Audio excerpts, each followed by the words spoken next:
चिरांनि गलागाव BPHCआव मुंदांखा मेथाइ रोजाबगिरि जुबिन गार्गनि 53थि जोनोम सान फालिदों। बयनिबो आंगो मुंदांखा मेथाइ रोजाबगिरि सावथुन दिथागिरि लिरगिरि जुबिन गार्गनि दिनै 53थि जोनोम सान। बे जोनोम सानखौ मेहेरगोनां हाबाफारिफोरनि गेजेरजों गुबुन गुबुन जायगाफोराव फालिनाय नुनो मोननाय जादों।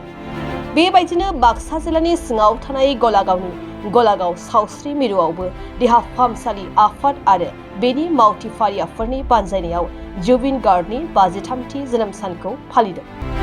जोनोम सान फालिनायनि हाबाफारि बायदि फुंबिलिनि समाव जुबिन गार्गनि सावगारियाव जेवारि फोजोंनाय आरो बिबार बावनाय हाबाफारिया जालाङो आरो बे हाबाफारिखौ मावफुङो गलागाव BPHCनि SDM डक्टर सचिन देखा बिथाङा।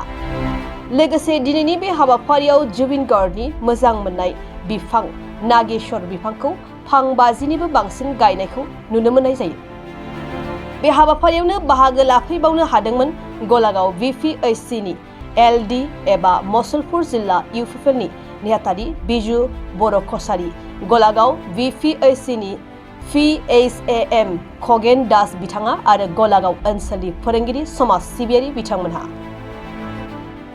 गलागावबाखी रायजोक ओसरत धन्यवाद जनाइছো, कृतज्ञता जनाइছো जे तेओलोके तेखेतসকলে বৃক্ষৰোপণৰ বাবে আমাৰ গলাগাঁও ব্লক PHCকে আদৰি লৈছে।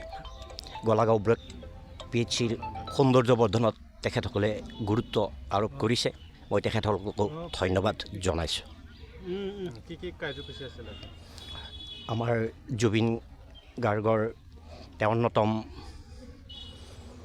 জন্ম দিৱস উপলক্ষে তেখেতৰ প্ৰতিকৃতিত মাল্যাৰ্পণ, তাৰপিছত আমাৰ বৃক্ষৰোপণ, এটি সীমিত কাৰ্যসূচী, দুটি কাৰ্যসূচীৰে আমি বৃহত্তৰ গলাগাঁও বজাৰ সমিতি আৰু ইয়াৰ কিছু সজাগ জনসাধাৰণৰ দ্বাৰা এই অনুষ্ঠানটো সম্পাদিত হৈছে।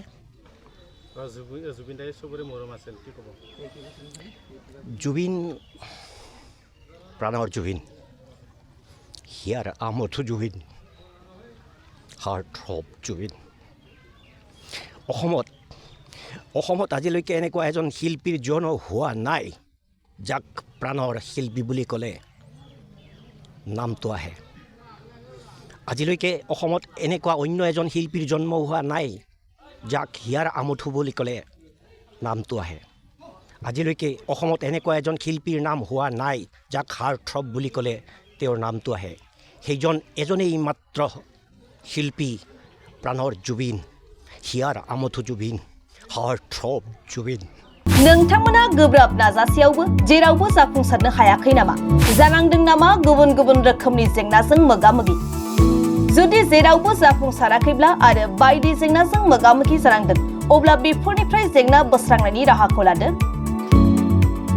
मायांनिफ्राय सोलोंथाइ लानाय मुंदांखा तान्त्रिक आरबाज कबिराजआ नोंथांमोननि बेफोर जेंनाखौ बोस्रांनानै होगोन।